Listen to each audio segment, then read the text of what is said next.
Hello दोस्तों, मैं हूँ अक्षय और आप देख रहे हैं उद्यम ज्ञान। तो चलिए शुरू करते हैं। आज के समय में सब कुछ डिजिटाइज्ड हो रहा है। इंटरनेट बहुत तेजी से पैसे कमाने का ज़रिया बनता जा रहा है। कपड़ों, जूतों से लेकर इलेक्ट्रॉनिक्स तक सब कुछ ऑनलाइन है, जो पहले पॉसिबल था भी नहीं, किंतु आज ये पॉसिबल है। एक और बिजनेस है जो फल फूल रहा है, वो है फूड का। ये बिज़नेस अपने ट्रेडिशनल आउटलेट से क्लाउड किचन्स में ट्रांसफ़र हो रहा है। तो क्लाउड किचन क्या है? क्या है इसका बिज़नेस मॉडल?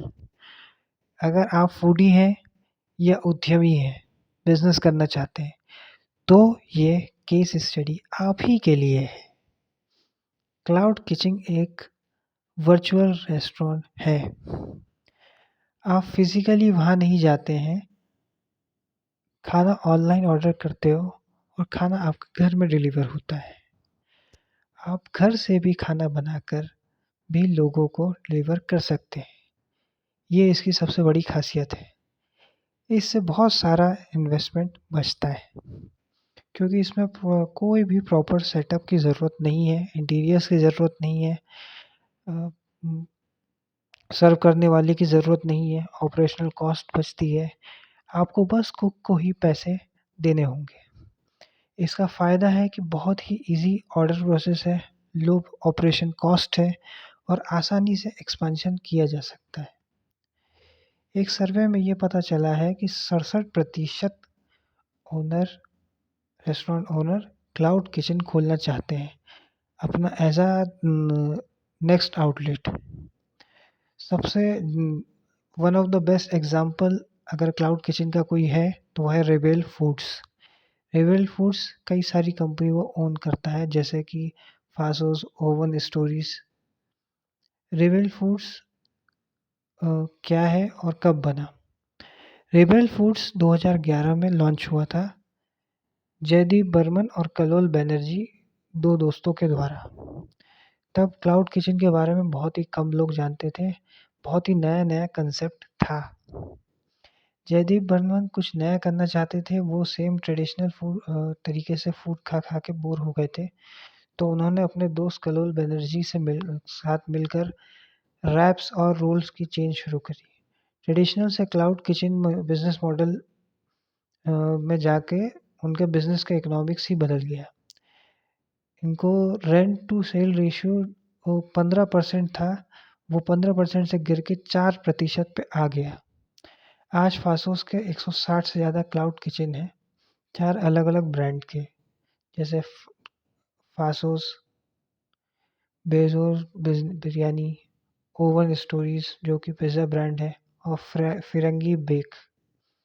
इन्होंने बहुत सारे ब्रांड्स को शुरू किया, जैसे फासोस है रैप्स और रोल्स में, बेरोस बिरयानी में, ओवन स्टोरी पिज़्ज़ा में, फिरंगी बेक इटालियन क्यूजीन्स में, मैंडरिन ओक चाइनीज़ क्यूजीन्स में, स्वीट ट्रूथ स्वीट्स और मिठाइयों में, नवशरम साउथ इंडियन फूड है, the Good Bowl rajma rice के लिए है, लंच बॉक्स जो है वो टिफ़िन सर्विसेज है, जो आप अपने ऑफिस के लंच कई बार लंच में आपने ऑर्डर भी किया होगा।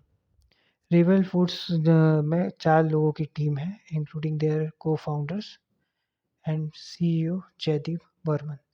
जयदीप बर्मन को-फाउंडर और सीईओ हैं, कलोल बैनर्जी को-फाउंडर हैं, Sagar Kochar chief marketing officer हैं और सौम्यदीप बर्मन सीटीओ हैं। ये अपने एक्सपेंशन पर भी काम कर रहे हैं। ओवरसीज़ मार्केट में इनका फोकस थाईलैंड, इंडोनेशिया, यूएई और वियतनाम में है। अब ये शुरू कब हुआ था और कैसे इन्होंने अपनी शुरुआत की, इस पर गौर करते हैं। फासोस की ऐप लॉन्च हुई थी 2014 में। ये पहली कंपनी बन गई जो ट्विटर से भी ऑर्डर लेती थी।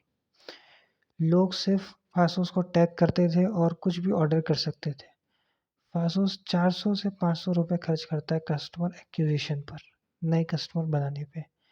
दूसरा इनका सबसे अच्छी बात ये है कि इनकी पैकेजिंग भी बहुत बढ़िया है। अब बात करते हैं कि डिसएडवांटेज क्या है क्लाउड किचन के। पहला डिसएडवांटेज है कि यहाँ पे बहुत ज़्यादा कंपटीशन होता है। कई सारे लोग अपने क्लाउड किचन ला चुके हैं। जैसे स्विगी का अपना है और फासोस का अपना है। डायरेक्ट कस्टमर रिलेशनशिप नहीं बन पाता है, सिर्फ ऑनलाइन प्रेजेंस ही बन के रह जाता है। टेक्नोलॉजी पे बहुत ज़्यादा डिपेंडेंसी रहती है। कल को अगर आपका टेक्नोलॉजी अच्छी नहीं है तो और आपकी साइट या ऐप क्रैश हो गई तो ये एक प्रॉब्लम हो सकती है। मार्केटिंग कॉस्ट बहुत हाई होता है क्योंकि ये वर्चुअल रेस्टोरेंट होता है इसलिए। तो ये था क्लाउड किचन की केस स्टडी। ऐसे ही केस स्टडी के लिए देखते रहिए उद्यम ज्ञान। अगर ये वीडियो आपको अच्छा लगा तो लाइक करें, शेयर करें और चैनल को सब्सक्राइब करें। धन्यवाद।